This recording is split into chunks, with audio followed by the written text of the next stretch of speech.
지난 시간에 우리는 하나님의 전신갑주를 입으라는 바울의 권고를 들었습니다.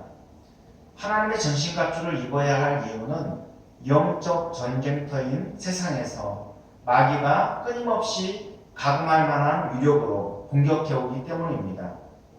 마귀의 공격 대상은 신자이고 최종 타겟은 교회입니다.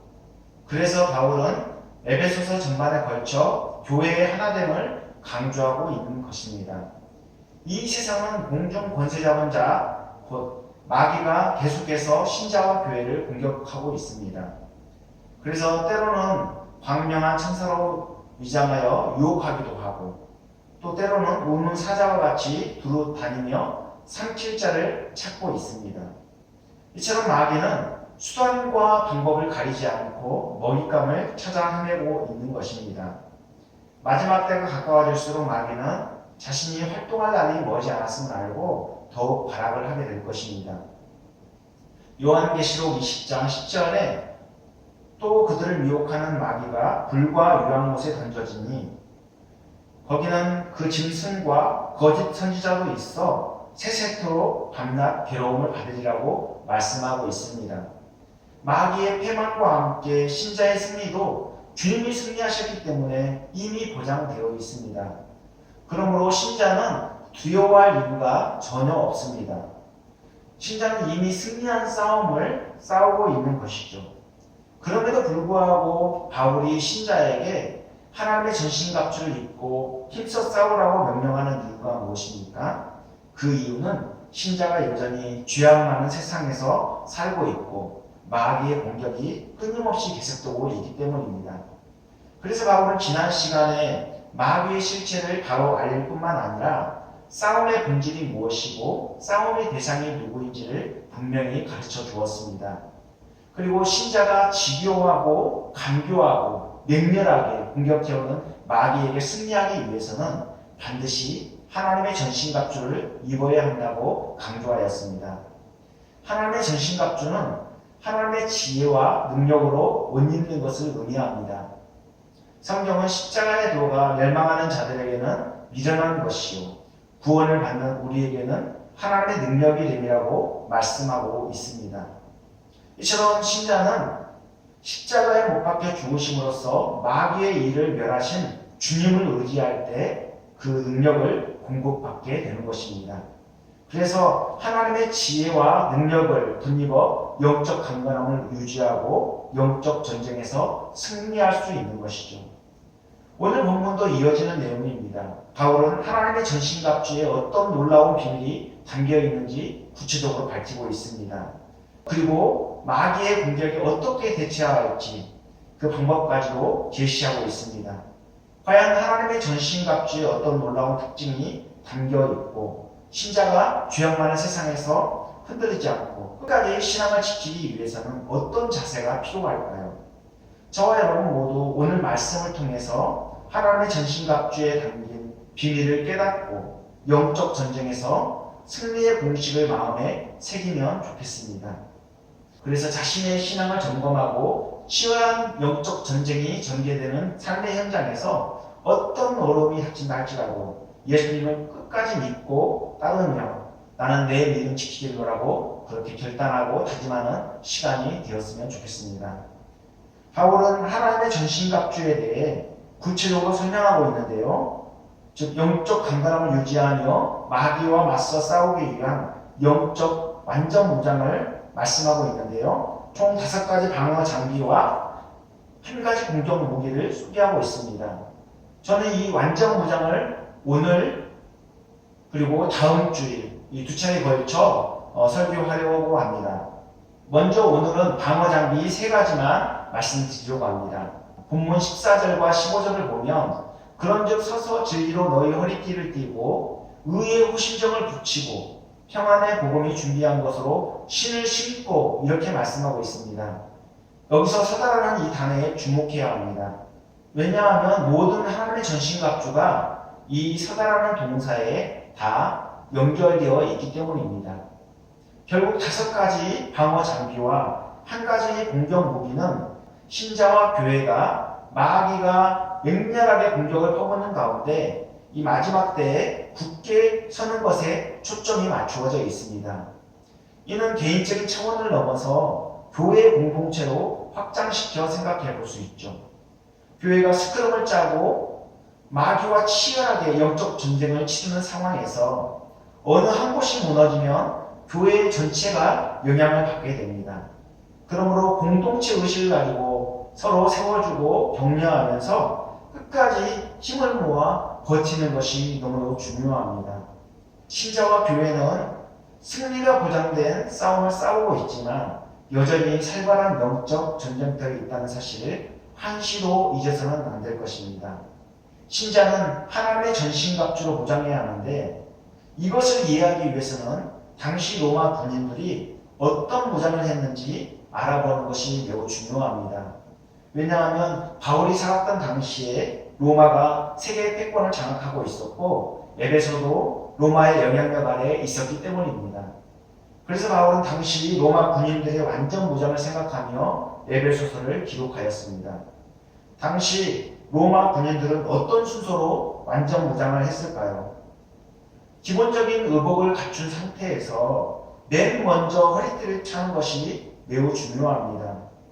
허리띠를 차지 않은 상태에서 다른 무장을 한다는 것은 사실상 상당히 거추장스러운 일입니다. 왜냐하면 당시 로마인들의 의복은 통으로 되어 있었기 때문입니다. 헐거운 반코트 형태입니다. 당시에 백병전을 치른다고 가정할 때 허리띠로 옷을 감싸지 않으면 어떻게 되겠습니까? 옷이 나풀거리고 펄럭거려서 동작에 방해되고 위험을 초래하게 될 것입니다. 이러한 무장 순서는 오늘날에도 마찬가지입니다. 군에서 훈련을 나가기 위해 완전 무장을 하게 되는데 어떤 순서로 무장합니까? 총부터 챙기진 않죠. 총부터 거머쥔 상태로 무장을 할 수 없기 때문에 총은 맨 나중에 챙기게 되어 있습니다. 보통 군복을 입은 상태에서는 허리띠를 메고 특전사의 경우 방탄조끼를 껴입고 전투화를 시게 됩니다. 물론 이 순서는 개인의 취향에 따라 얼마든지 바뀔 수 있습니다.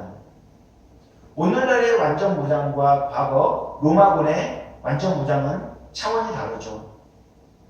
당시에는 총과 칼로 이렇게 전쟁을 치렀다면 지금은 이렇게 개인화기가 너무나도 발달되어 있어서 엄청난 차이를 보이고 있는데요.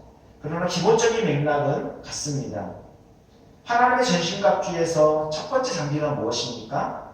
그것은 진리의 허리띠입니다. 전투 태세를 갖추는 데 있어서 가장 우선적인 일은 느슨한 부분을 잡아당겨 고정시키는 것입니다. 허리띠는 엉성하게 늘어져서 움직일 때마다 거추장스러운 옷을 고정시켜주는데 최적의 장비였습니다. 그래서 바울이 하나님의 전신갑주에 대해 설명하면서 맨 처음 허리띠를 언급하고 있는 것입니다. 허리띠는 근신과 매우 깊은 관련이 있습니다. 근신은 하나님께 우선순위를 두며 깨어 준비하는 것을 의미합니다. 특히 베드로는 이 허리띠를 신자의 마음과 연관시켜 권면하고 있습니다. 그래서 베드로전서 1장 13절에 그러므로 너희 마음의 허리를 동이고 근신하여 예수 그리스도께서 나타나실 때에 너희에게 가져다 주실 은혜를 온전히 바랄지어다 라고 말씀하고 있습니다. 베드로가 로마 황제의 핍박을 피해 흩어진 나그네 신자들에게 마음의 허리를 동이고 근신하여 은혜를 사모하라고 권면하는 의미가 무엇입니까? 쉽게 말해서 세상에 얽매이기 쉬운 것들을 모두 벗어버리고 하나님께서 베푸시는 은혜에 집중하라는 것입니다. 그래서 히브리서 기자는 히브리서 12장 1절 2절에 모든 무거운 것과 얽매이기 쉬운 죄를 벗어버리고 인내로써 우리 앞에 당한 경주를 하며 믿음의 주요 또 온전하게 하시는 이인 예수를 바라보자. 그는 그 앞에 있는 기쁨을 위하여 십자가를 참으사 부끄러움을 게을치 아니하시더니 하나님 보좌 우편에 앉으셨느니라고 말씀하고 있습니다. 예수님은 우리 신자의 롤모델입니다. 신자는 예수 믿고 하나님의 자녀가 되었어도 죄악된 본성이 남아있어서 마귀에게 이끌리면 언제든지 죄를 지을 수밖에 없는 연약한 존재입니다. 신자가 본성에 이끌리지 않고 습관적으로 짓는 죄를 끊어낼 수 있는 방법은 오직 예수님을 철저히 의지하는 것입니다. 신자는 지속적으로 예수님을 의지할 때 예수님의 겸손하시고 온유하신 성품과 인격을 닮아서 그렇게 주님의 아름다움을 표현하고 나타낼 수 있는 것입니다. 예수님은 우리가 죄를 벗고 믿음의 경주를 힘써 나가도록 끝까지 도우시는 분이십니다. 혹시 예수 믿는다고 하면서 여전히 세상 향락에 취해 살고 있진 않습니까? 잘못된 습관을 알면서도 계속 되풀이하고 있진 않습니까?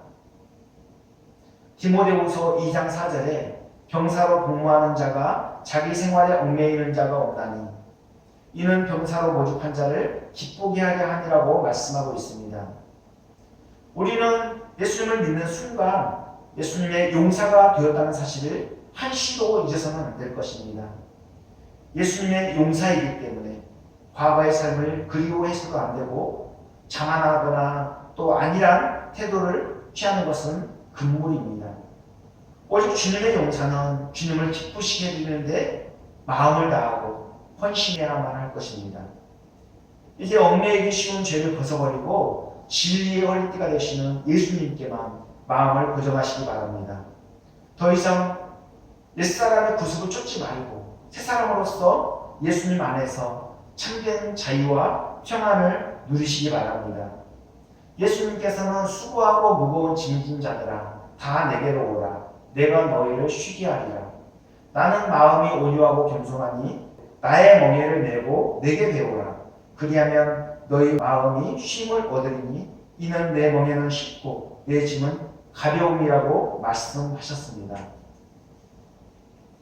그리고 허리띠에 어떤 의미가 담겨져 있습니까?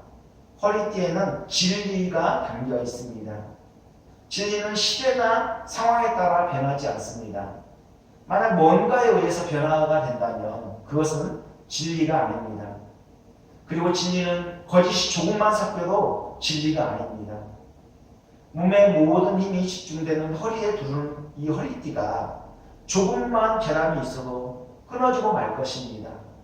그래서 본문에서 바울은 허리띠를 소개하면서 진리로 너희 허리띠를 찌라고 명령하고 있는 것입니다. 진리가 의미하는 것이 무엇일까요? 진리는 예수님을 의미합니다. 마귀는 거짓의 아비인 반면 예수님은 진리 그 자체이십니다. 그래서 예수님께서는 스스로 내가 곧 길이요 진리요 생명이니 라고 말씀하셨습니다. 그리고 사도 요한도 요한복음 1장 17절에 은혜와 진리는 예수 그리스도로 말미암아 온 것이라고 증거하고 있습니다. 전쟁에서 순결함으로 무장하는 것은 너무도 중요합니다. 왜냐하면 승리와 직결되는 문제이기 때문입니다. 이스라엘 백성들이 홍해를 건너 가나안에 들어가 전쟁을 치를 때 하나님의 말씀에 순응하는 거짓 없는 믿음은 너무나도 중요시 되었습니다. 아무리 강조해도 지나치지 않습니다. 그래서 가나안의 적들과 전쟁을 앞두고 요단을 건너기 전에 여호수아가 이스라엘 백성들에게 한 명령이 무엇입니까? 자신을 성결케 하라는 것입니다. 요단을 건너는 것도 전쟁의 승패도 모두 성결과 깊이 관련되어 있습니다. 성결은 히브리어로 카도시입니다. 즉 거룩을 의미하죠. 거룩의 본질은 자기를 부인하고 자기 십자가를 지고 주님을 따르는 것입니다. 자기 자아와 주님을 따르는 것, 이것은 같이 갈 수 없는 것입니다. 내 자아를 버린 만큼 주님의 마음으로 채워줄 수 있는 것이죠. 나는 죽고 예수로 사는 것을 의미합니다. 내가 죽지 않고 주님의 명령에 순종하지 않는다면 늘 실패하고 넘어질 수밖에 없는 것입니다. 이스라엘 백성들이 홍해를 건너 가나안에 들어가 크고 견고한 성 여리고를 무너뜨리고도 아이성 전투에서 패한 이유가 무엇입니까? 아간이 하나님의 명령에 불순종하여 전리품을 취해 자신의 장막에 숨겼기 때문입니다. 아간 한 사람의 범죄로 이스라엘 전체가 어려움을 당하게 되었는데요. 아이성과 1차 전투에서 대패를 하게 되었습니다. 이스라엘 백성들이 아이성과 1차 전투에서 패배하기 전까지만 해도 사기가 충만했습니다. 왜냐하면 가나안에서 첫 전쟁을 승리로 장식했기 때문입니다. 더욱이 그곳은 거인족이 지키고 있을 뿐만 아니라 크고 견고한 철옹의 요새였습니다. 그렇게 견고한 성을 함락시키고 승리할 수 있었던 이유는 이스라엘 백성들이 하나님의 명령에 순종하였기 때문입니다. 그렇게 이스라엘 백성들은 하나님의 도우심으로 승승장구할 것만 같았습니다. 승리에 도취된 이스라엘 백성들에게 하나님께서는 여리고 성에서 취한 전리품은 하나님께 바치고 그 바친 물건에 손대지 말라고 명령하셨습니다. 그래서 여호수아 6장 18절에 너희는 온전히 바치고 그 바친 것 중에서 어떤 것이든지 취하여 너희의 이스라엘 진영으로 바치는 것이 되게 하여 고통을 당하게 되지 아니하도록 오직 너희는 그 바친 물건에 손대지 말라 이렇게 말씀하고 있습니다. 즉 여리고의 전리품은 이미 하나님께 바쳐진 것이기 때문에 진멸하고 또 어떤 것도 취해서는 안 된다고 말씀하고 있는 것입니다. 그런데 아간은 탐심을 못 이기고 시날산 외투와 금과 은을 취해서 자신의 장막에 몰래 숨김으로 하나님의 진노를 사게 되었습니다. 결국 아골 골짜기에서 아간과 그의 가족들과 그의 모든 소유까지 죽이고 태우고 돌무더기를 쌓음으로 하나님의 맹렬한 진노를 멈출 수 있었습니다. 그리고 이스라엘 백성들은 아이성과 2차 전투에서 승리하여 아이성을 점령할 수 있었죠. 사람 몸에 악성 종양이 생겼을 때 빨리 들여내지 않으면 안 됩니다. 가만 내버려두면 시간이 흐를수록 온몸으로 전염되어 죽음에 이르게 될 것입니다. 이처럼 죄도 전염성이 강해서 빨리 들여내지 않으면 안 됩니다. 한 사람의 범죄가 온 백성들에게 영향을 끼치기 때문에 그토록 무섭고도 엄격하게 심판하셨던 것입니다. 빈 컵에 물이 채워지지 않으면 비어있는 만큼 공기로 채워지기 마련이죠. 이처럼 우리 마음을 진리로 충만하게 채우지 않으면 계속해서 거짓과 헛된 것들이 그 빈자리를 파고들 것입니다. 바울은 치열하게 영적 전쟁을 치르는 우리에게 진리로 너희 허리띠를 찌라고 명령하고 있습니다. 하나님을 섬기는 데 있어서 방해되는 요소가 있습니까? 거짓되고 거추장스러운 것이 있습니까? 진리이신 예수님께 모든 것을 맡기고 나아가시길 바랍니다. 우리가 연약하여 실수하고 넘어질 때마다 우리의 시선이 고정되고 우리의 마음이 향해야 할 곳은 오직 예수님의 십자가입니다. 그리고 하나님의 전신갑주에서 두 번째 장비가 무엇입니까? 그것은 의의 호신경입니다. 이는 심장에 있는 가슴과 내장 기관을 보호하기 위한 무장입니다. 오늘날 특전사에서 임무 수행을 위해 입는 방탄복과 같습니다. 당시 로마 군인들이 착용했던 호신경은 가죽으로 만들어져 몸통 전체를 감쌌습니다. 특히 전쟁 시에는 불화살에 의한 치명상을 방지하기 위해서 이 가죽 호신경에 물을 적셔 사용했다고 합니다. 이는 외적인 부분보다는 내면을 보호한다는 의미를 갖습니다. 사실 우리 마음을 지키는 것이 얼마나 어렵습니까? 마귀가 교묘하게 공격하는 방법은 신자로 하여금 감정을 상하게 하는 것입니다. 잘 하다가도 감정을 잘 다스리지 못해 이를 그르치는 경우가 얼마나 많습니까? 그래서 잠언 4장 23절에 모든 지킬 만한 것 중에 더욱 내 마음을 지키라. 생명의 근원이 이에서 남인이라고 말씀하고 있습니다. 감정을 상하게 해서 폭발하게 하는 것이 마귀의 전략이라면 의심하고 확신을 갖지 못하게 하는 것도 마귀의 전략입니다. 그래서 신자의 정체성을 흐리고 주의 일에 충성하지 못하도록 끊임없이 미혹하죠. 본문에 나오는 호신경은 그냥 호신경이 아니라 의의 호신경입니다. 이는 예수님의 의로 지어진 호신경을 의미합니다. 고린도후서 5장 21절에 하나님이 죄를 알지도 못하신 이를 우리를 대신하여 죄로 삼으신 것은 우리로 하여금 그 안에서 하나님의 의가 되게 하려 하심이라고 말씀하고 있습니다. 하나님께서는 죄와 허물로 인해 죽을 수밖에 없는 우리를 대신하여 죄가 전혀 없으신 독생자 예수 그리스도를 보내주셔서 죄값을 감당하게 하셨습니다. 그래서 모든 인간은 아담의 불순종으로 인하여 죄인으로 태어나지만 예수님을 믿으면 예수님의 의가 전가되어서 의롭다함을 얻게 되는 것입니다. 즉 죄인이지만 예수님의 의의 옷을 입었기 때문에 예수님의 십자가 공로에 근거하여 의롭다고 여겨주시는 것이죠. 이것을 신학적인 용어로 칭의라고 말합니다. 그러므로 의의 오신경에는 예수님의 보혈이 흐르고 있습니다. 예수 믿어도 마귀는 끊임없이 공격해 옵니다. 오히려 더욱 맹렬하게 공격해 올 것입니다. 그래서 예수님께 집중하지 못하도록 방해하고 다른 것에 마음이 팔려 헛된 데에 마음을 쏟고 스스로 탈진하게 하는 것이죠. 예수 믿고 하나님의 자녀가 되었는데도 자꾸 정체성을 의심하게 만들고 때로는 교만을 부추기며 온갖 방법으로 미혹하여 마음을 도적질합니다. 자꾸만 감정을 상하게 해서 분노케 하고 실수하여 넘어지도록 만들죠. 그리고 자꾸 자기 자랑을 하게 하고 또 자기 중심적으로 살도록 이끕니다. 그러나 예수님의 의로 무장한 사람은 주님의 겸손과 온유를 닮아 다른 사람을 섬기려 하고 자기를 자꾸 낮추게 됩니다. 그러니 이런 신자들이 모인 교회 공동체가 시끄러울 이유가 무엇이 있겠습니까? 그리고 하나님의 전신갑주에서 세 번째 장비가 무엇입니까? 그것은 평안의 복음이 준비한 것으로 신을 신는 것입니다. 이는 1차적으로 발을 보호함으로써 개인은 물론 공동체를 보호하는 데 목적이 있습니다. 그래서 군인들의 전투화는 여러 위험 요소를 감안하여 매우 특수하게 제작됩니다. 특히 전시 상황에서는 군인의 발은 개인의 생존을 넘어 공동체의 운명까지 좌우합니다.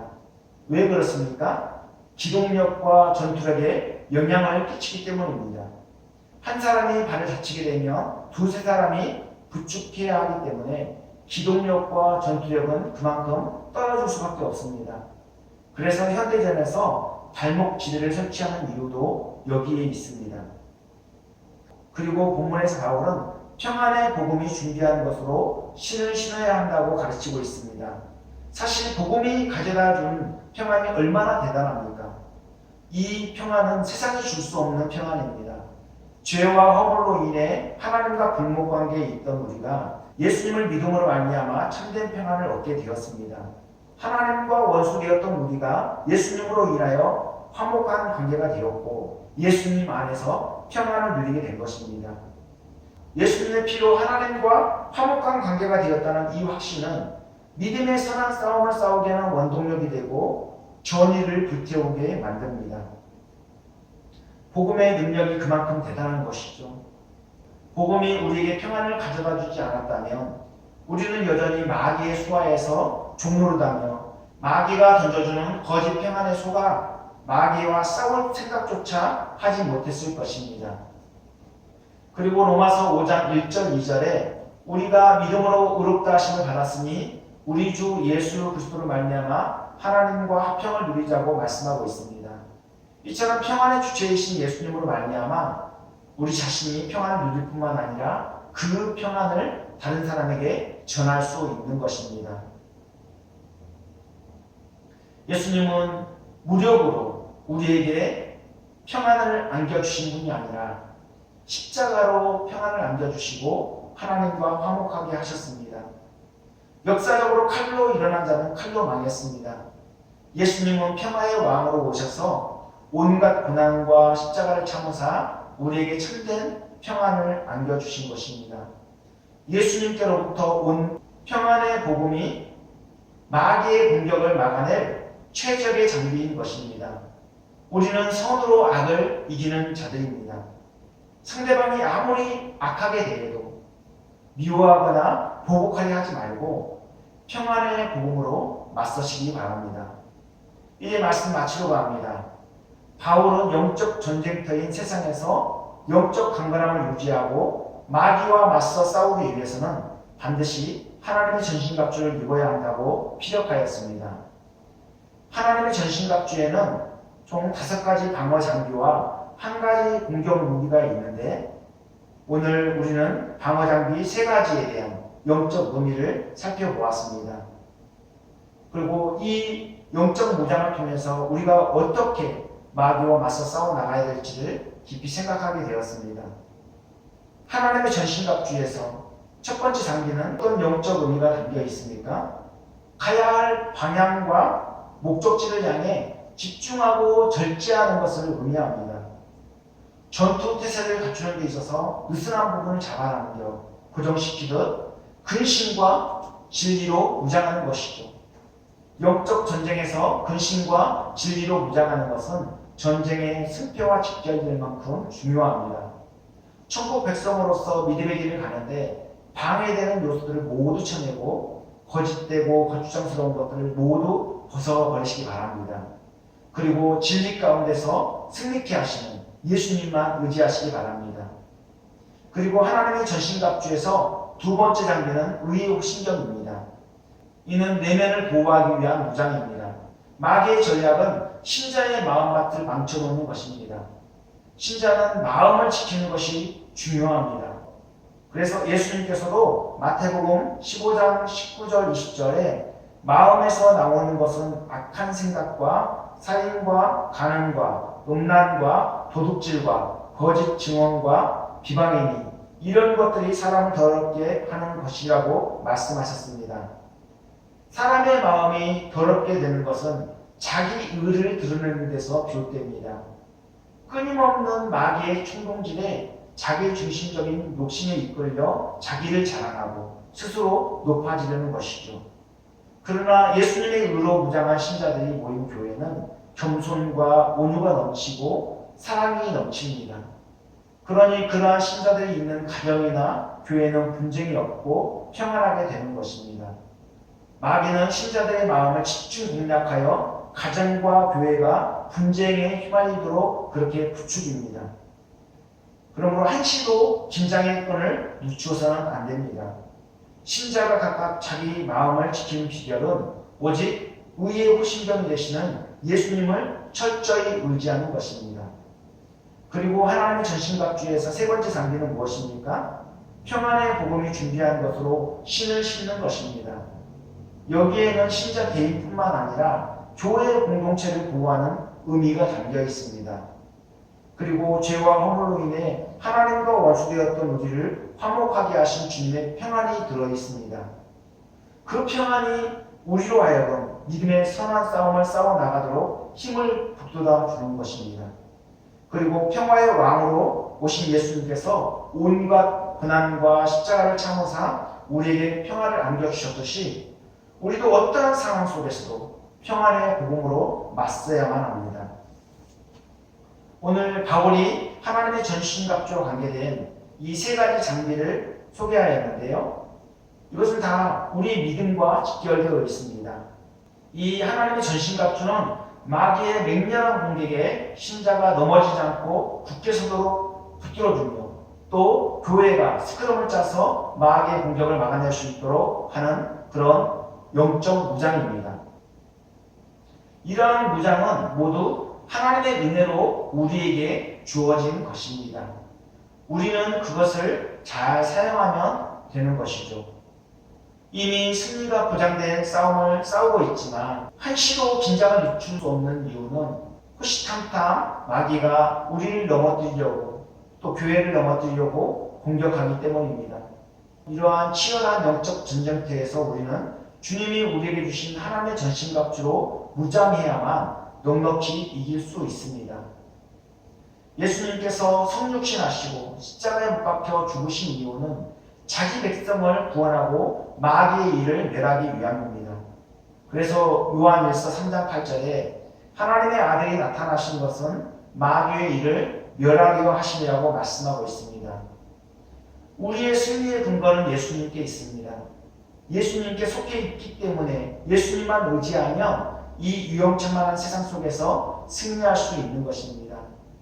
요한일서 5장 4절에 무릇 하나님께로부터 난 자마다 세상을 이기느니라. 세상을 이기는 승리는 이것이니 우리의 믿음이라고 말씀하고 있습니다. 우리가 할 일은 어떤 상황과 환경 속에서도 우리를 승리케 하시는 예수님만 믿고 의지하는 것입니다. 근심과 진리의 허리띠를 동이고 의의 호신경을 붙이고 평안의 복음이 준비한 것으로 신을 신고 그렇게 무장하여 마귀의 공격을 잘 막아낼 뿐만 아니라 더욱 믿음의 선한 싸움을 싸워 그렇게 승리하는 저와 여러분 모두가 되었으면 좋겠습니다. 기도하겠습니다. 사랑과 은혜가 풍성하신 하나님 감사를 드립니다. 오늘 하나님의 전신갑주 세 가지 방어 장비에 대해서 특징들을 알아보았습니다. 하나님, 예수님을 믿음으로 말미암아 하나님의 자녀가 되었어도 여전히 우리는 영적 전쟁터에서 치열한 싸움을 하고 있습니다.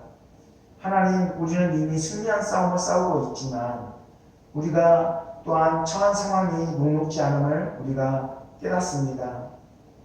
마귀는 끊임없이 우리를 넘어뜨리려고 공격해 오고 있고 계속해서 교회를 공격하고 있습니다. 이러한 상황 속에서 우리는 한시도 긴장을 늦출 수 없다는 사실을 깨닫게 됩니다.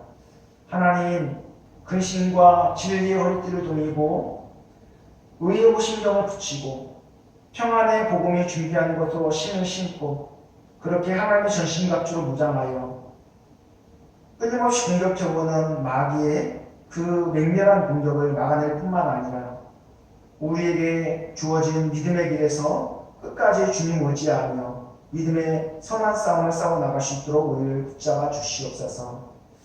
이 모든 말씀을 예수님 이름 받들어 기도합니다. 아멘.